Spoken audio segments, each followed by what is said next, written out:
How to Solve Death, Episode 1. This is a show about post-success ideology. What do you do after you've satisfied your basic needs? The structure of the show is first I do a monologue, and then we cover a few stories about current events. Today's stories are number 1, TPUSA speech by Vivek Ramaswamy, and the animated reaction to it from people like Fuentes and Arwal. And the second story is Steve Bannon's hard push against AI and the right becoming a party of Luddites. I'll start with a monologue. The premise of the show is that it is very easy to satisfy your basic needs.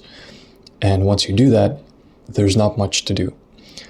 A solution to that feels meaningful by process of elimination is that the only thing that is worth working towards is solving death. The problem with that is that it goes counter to every single mainstream narrative, including the edgy cool kids narrative like Nick Fuentes, who promotes Christian nationalism as a panacea. Panacea means a solution to every problem, which is a solution to every problem if you're actually religious. The problem is that I've never met a religious person, so it doesn't seem that the ideology survives without the eloquent, high IQ leader who is Nick Fuentes. So it doesn't actually connect. It's not organic. The organic ideology that hasn't been voiced yet, but seems to be in the natural evolution to what people are feeling, is that everyone has food, everyone has shelter, everyone's atheist. Thus, you are very open to do anything. And the only goal that one can strive for and feel like is not transient. By transient, I mean that is actually permanent, that it has a permanent effect, is solving death, because you can just live longer. And you're not saved by religion, because if you're an atheist, you believe that nothing really happens after you die. You just kind of turn off and go to sleep. There are a few tangential, meaning close by, ideologies that are circling around this idea, but don't actually commit to it. One is AI accelerationism, which does feel like a good single goal to work towards as something that can solve all your problems, including death.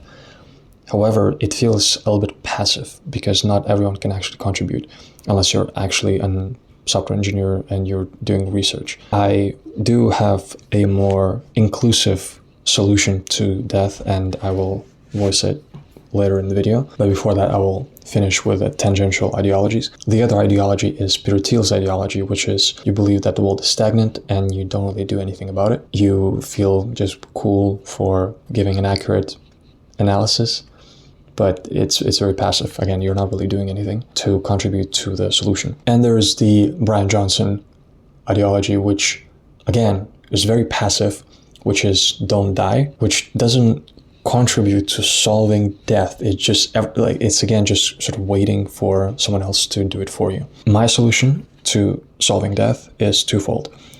First, I will tell you a short story, and that will serve as a preface to the actual solution, so that you know that it's possible. In the 1970s, there was a man called Laszlo Polgar, and he had a belief that every kid can be a genius. And he tested that by seeing what his 3 daughters gravitated towards naturally, and that turned out to be chess.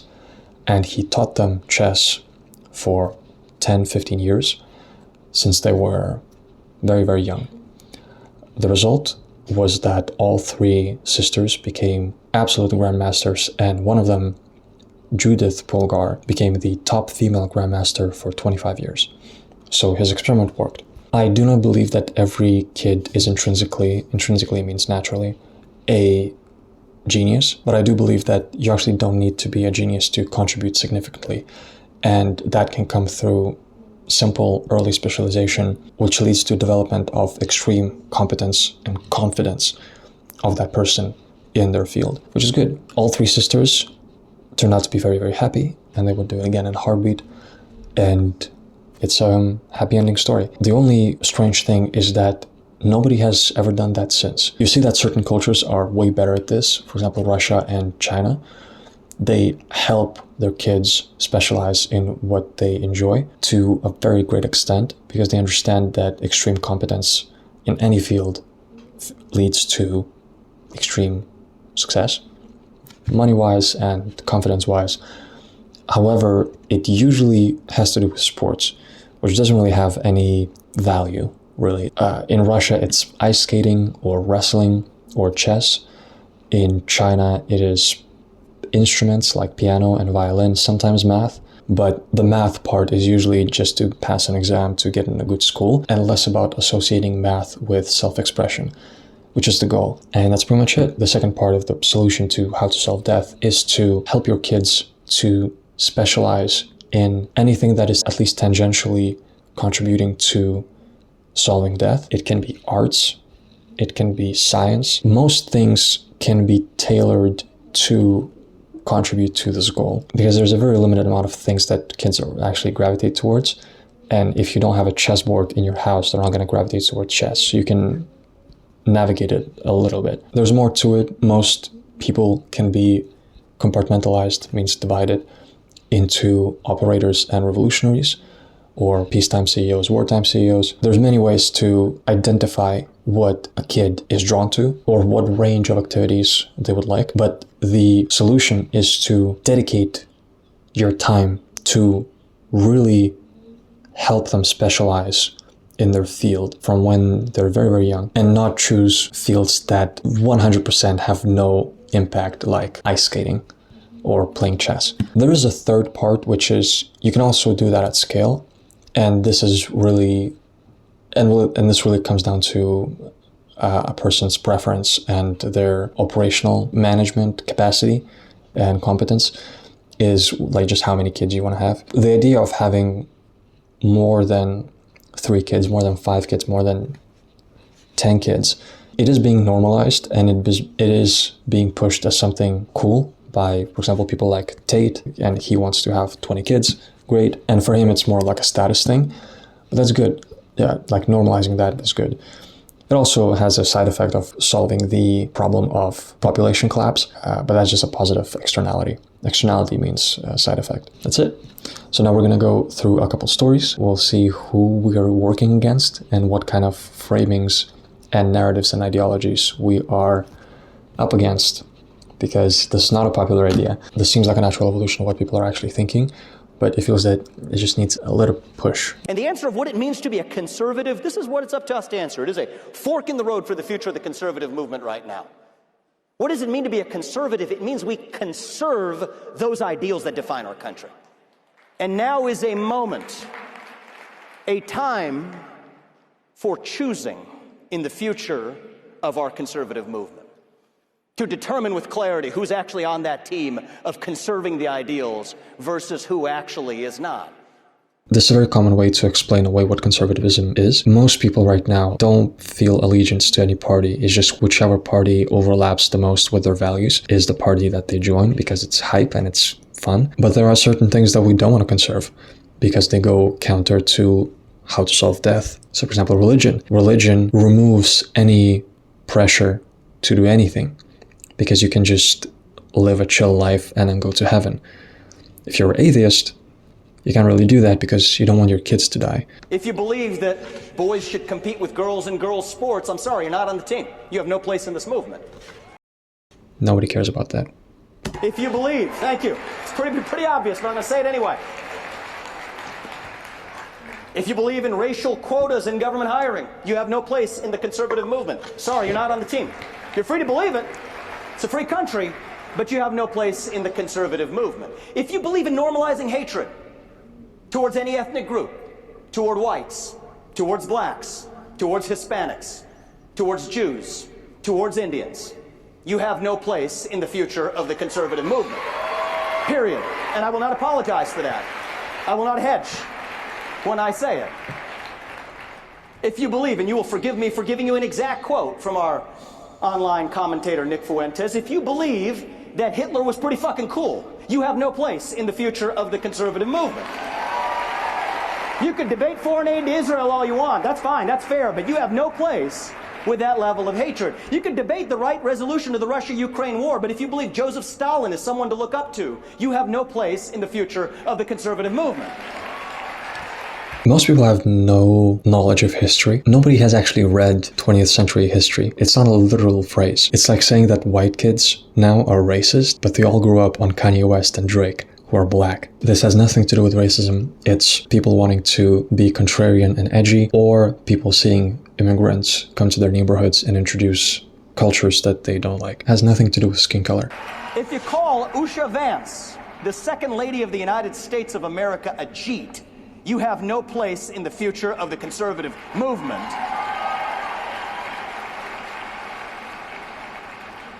And if you can't say those things without stuttering, then you have no place as a leader at any level in the conservative movement either. Certainly not in my state of Ohio.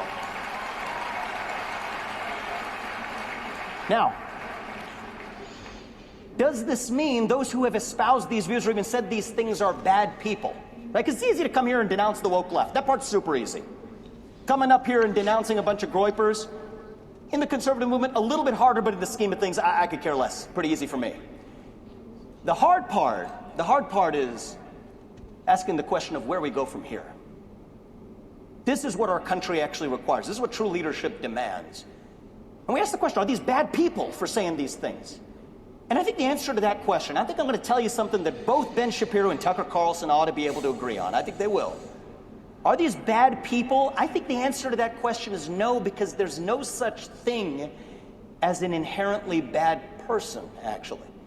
See, the Christian faith that Charlie espoused teaches us that every one of us, every one of you is made in the image of God. My Hindu faith teaches us that God and his divinity resides in each of us, that we're truly equal in the most moral sense. Damn, even Vivek is religious. This is crazy. There's no such thing as an inherently bad person. There's only ever an inherently good person that exists. But sometimes, good people do and say bad things. They believe they're doing the right thing, but they're still doing the wrong thing. And the job of a true leader is to understand why, and then to step up and actually fix it. And the issue in our country right now, all jokes aside, is that we are in the middle. All of these, everything we've just talked about, from the woke left to the groyper right, these are symptoms of a generational crisis of purpose and meaning in our country. Depression, anxiety, addiction, higher than we've ever seen in American history in your generation, in Gen Z. Economic insecurity, which I understand, feeling like you work hard, not quite getting ahead. Home ownership out of reach for a 30-year-old. Took on that four-year college debt and degree, but without being able to get that right job, has created economic angst. You combine that with the failures of an educational system that are failing our youth day to day, when 75% of 8th graders are not proficient in math, and 70% of them aren't proficient in reading. Something that makes the left upset when I say it because they think that's racist, and something that makes some of my friends on the right upset because they take it as a personal insult. The truth is, years of woke indoctrination and victimhood psychology in our schools, we were complaining about it not because we were culture warriors alone, but because that has consequences. So we have to fix it, and it's up to us to do this now. And I mean this message as bitter medicine for everyone in my shoes, leadership in the Republican Party, myself included, to swallow. Now we can't blame the Democrats anymore. Truth is, we won the election last year. We control all three branches of the federal government. In my home state, we control all three branches of the state government. If we don't get this right now, we have nobody left to blame but ourselves. That is on us. That is the standard you hold us to.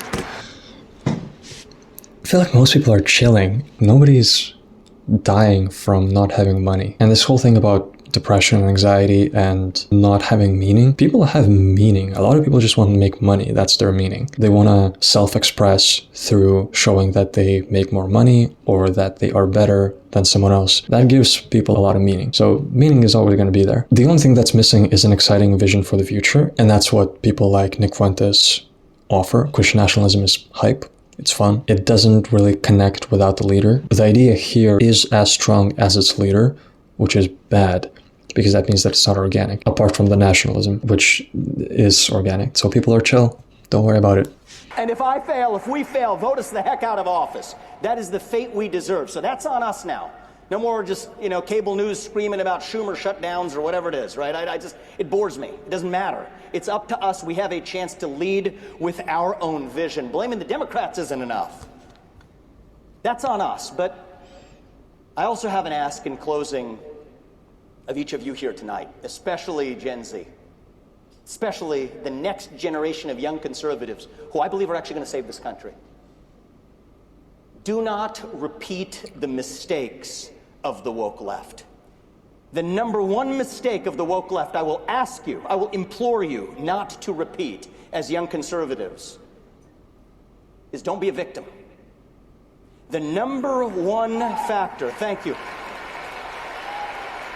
It's a misanalysis. Victimhood culture from the left or the right will be the ruin of this country. The number one factor, not the only factor, but the number one factor that determines whether each and every one of you achieves your goals in life is actually you. That's the truth. John F. Kennedy famously said it. I think we should heed his words. Ask not what your country can do for you, but what you can do for your country. Okay, next clip.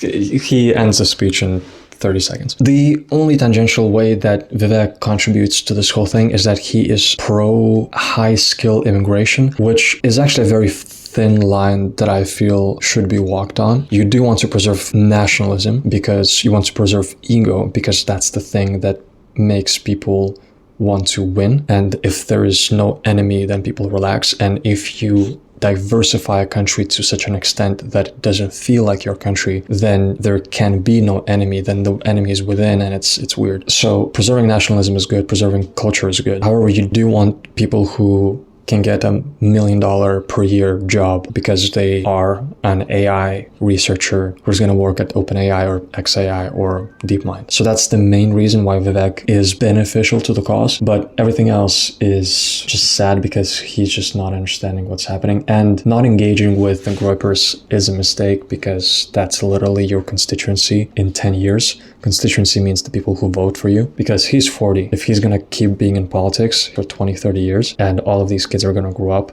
and they all grew up on Nick Fuentes and Tate. So you have to engage them. Dismissing them is a mistake. So this is clip 2. This is the response by Fuentes. You walk around in a suit with your fucking disgusting bare feet.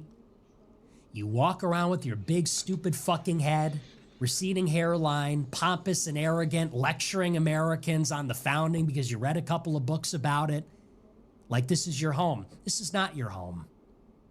And you know it's not your home. That's why you married an Indian and you had Indian kids. You gave them Indian names. You didn't assimilate. You didn't even adopt the religion of our country. And you go around telling us that we don't even have to speak English to be American. Fuck you. You should go back to India, where there's a lot more people like you. There's 1.5 billion Indians in India. And you don't have to worry about being called a Jeet there, because there's 1.5 billion fucking Jeets in India, and they won't call you one over there. Go live there if it makes you feel uncomfortable. If you want to live here, give an ounce and a shred of respect to the people that built this country. We're not asking anymore. We're telling you. And if you think now that you're going to become the governor of Ohio, telling white people that you're as American as them, you got your anchor baby birthright citizenship from your H-1B fucking parents, you think you're going to go around Ohio telling people that have been there since the Civil War or since the Revolutionary War, you're as American as them, you're now going to be their governor? You got another thing coming, pal. Not on my watch. You're calling me out? Groyperism isn't conservatism? You're right. It's Americanism. Groyperism is Americanism. I am an American. 90% of the voters that cast a vote for Trump in 2016 were white people.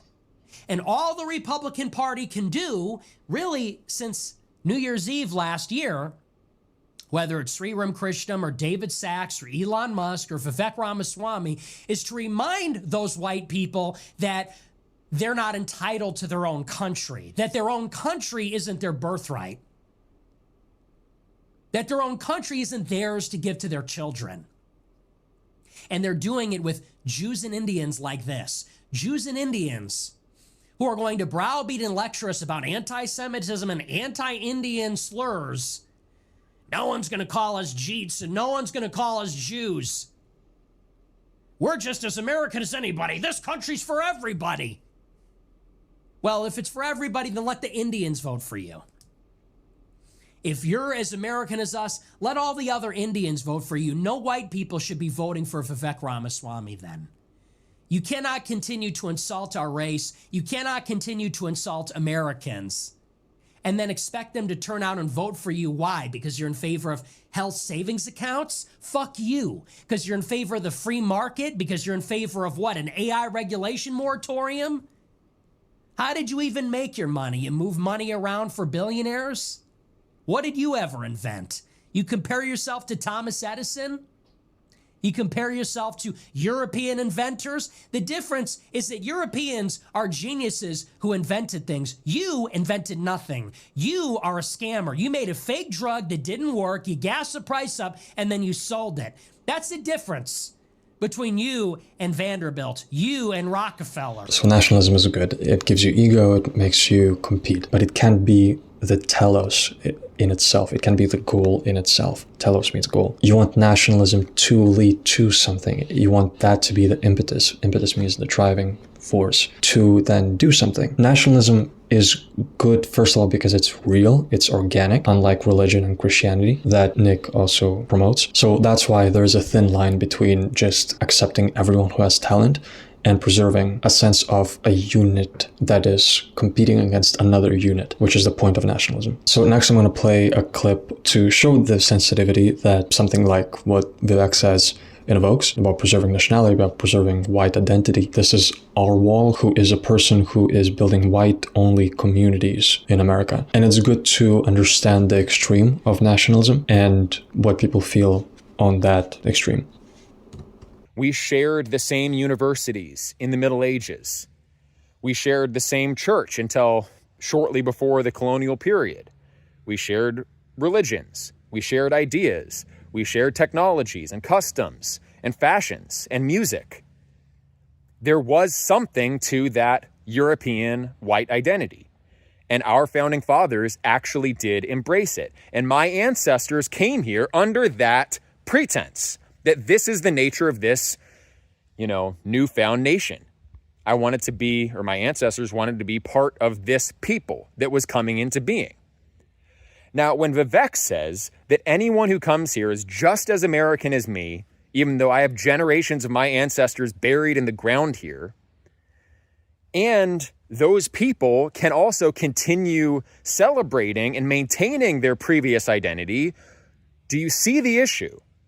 They get to keep their peoplehood, but Vivek Ramaswamy is saying, I should lose mine. He's saying my identity is illegitimate.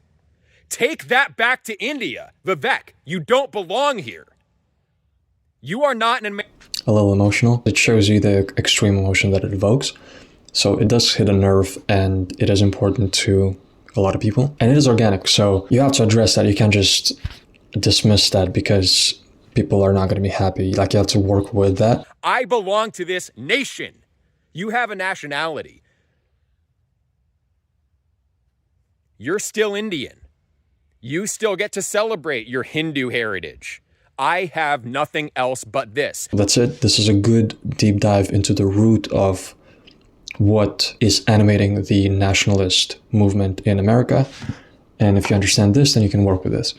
Next, we're going to go through Bannon. Steve Bannon used to be the political strategist for Trump in 2016. He helped elect Trump. And since then, he has been a strong voice for the older conservatives in the American right.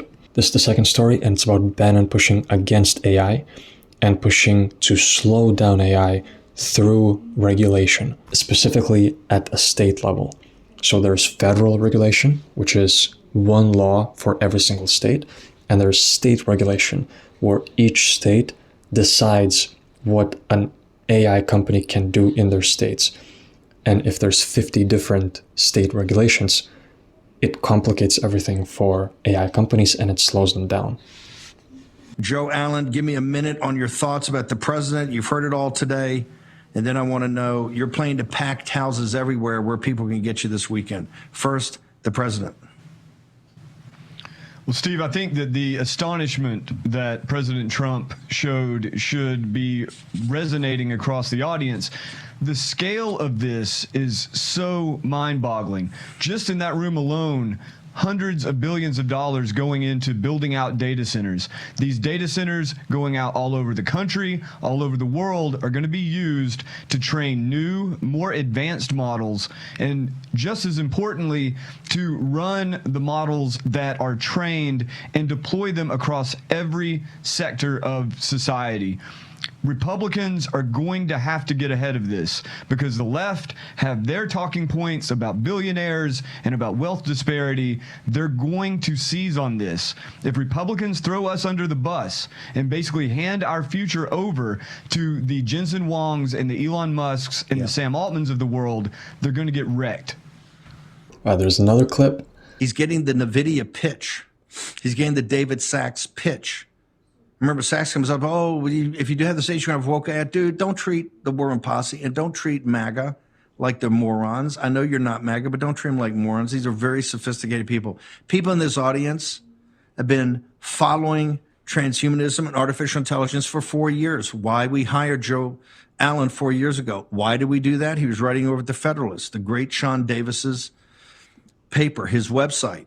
And as everything at the Federalist, this was damn good. I just thought Joe Allen needed to be putting it up every other day, and that's what we went and got him. And he's got the MAGA base up the learning curve, and they're not being sold a bill of goods, and they're not going to just sit there and go, yes, we don't want woke. Come on, man.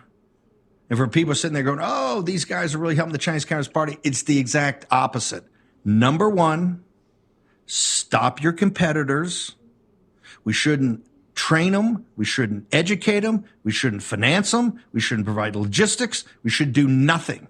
We should do nothing but trying to destroy any possibility they have to be with us. What would the CCP do if they were in the leadership position? Are you kidding me? Just for context, Steve Bannon's whole show is sponsored by an exile billionaire from China whose mission is to get revenge against China. So he's a little biased when it comes to going against the CCP, the Chinese Communist Party. So take it with a slight grain of salt. We have to have the same toughness and tenacity and grit to sit there and say we have to do this. Why are we doing it otherwise? Because the arms dealer, Jensen Huang, and I quote from the Murdoch Wall Street Journal, and I quote, on the other side is NVIDIA with this counter argument. Chinese cash fuels American innovation. Well, in this one, baby, I tell you what, we'll figure out some other way for you to get cash, but you're not going to take it from the Chinese Communist Party. They view them as a customer. Generally, if China is competitive, i.e. if NVIDIA is selling them chips, that makes the AI race better because it increases the stakes and it increases funding and research, and it increases the chance that AI actually reaches a level that is useful to science, because it isn't right now. Twice they tried to put in, slip in the AI amnesty, which basically overruled any state regulations whatsoever. Amnesty means blank check, means that the AI companies can do whatever. And a number of people on both sides of the aisle, you talk about working together. You have people that are Democrats and many Republicans are sitting there going, well, hang over a second. We don't have any control for our children, oversight for our children, our communities, our creators, conservatives to be blacked out, all of it. And that's just the start. We also don't really know where these people are going. A lot of this is funded by the federal government. More importantly, the financing for data centers and for energy and ultimately water will be trillions of dollars. The chief financial officer of OpenAI admitted that. She said at the time, this is just weeks ago, and this was verified by Zero Hedge, that the overall, it looks like build out right now, the capital budget as it exists today is going to be, I think, something to $5 to $6 trillion. And $4 trillion of that may be put up by debt and lending and private lending markets, private capital markets, private equity, public equity. But at least $1 trillion, even on their first cut, was going to have to be involved in some sort of government finance or guarantees. In fact, the CFO, when she was outed and read the Riot Act by people over at OpenAI and other accelerationists in artificial intelligence, said, why did you say that?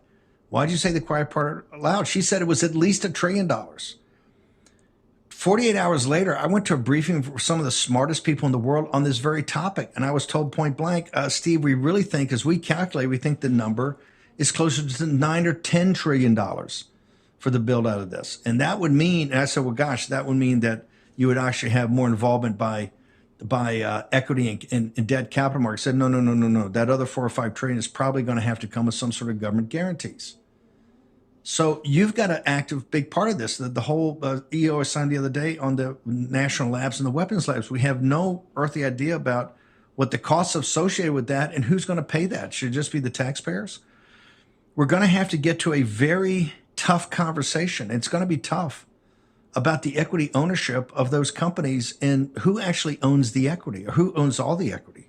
Should it just go to management and the existing investors, or if this is going to involve tremendous access or full access to our government labs and national labs, which you pay for, the taxpayers, and if it's going to take trillions of dollars of debt that's going to have some sort of guarantee or maybe direct lending by the government, who knows? Because it hasn't been discussed. Shouldn't the American citizen get his beak wet? Shouldn't the American citizen just get a piece of the action? Not the government. I'm talking about the American citizens themselves. If this is going to be a $1 trillion land grab and all this value is being created, this is not socialism. This is true capitalism. One of the problems in our system today is that it's almost like state capitalism. Right now, you have a handful of companies that are the frontier labs that are driving this. They seem to be getting most of the government benefit and most of the control of the labs. And potentially, I guess, these government guarantees they're talking about. Now, that was waived off initially, but hey, they're going to start coming back and say, well, look, to create these jobs, you're going to have to do this. Shouldn't the American people participate in this? If this is a whole of government approach, if this is a whole of society approach, shouldn't society take advantage of that? And shouldn't society have a piece of the action? No. So this is his position, and it's a problem because he actually has a lot of influence in the American right. I wanted to show you this so you're aware of what's happening when it comes to AI regulation and how AI is perceived in the older conservative circles, and that it's not now only the left, but also the right that are against AI. This is what we're working with. So this is the first episode. You can check my channel for more videos. I'll see you in the next one.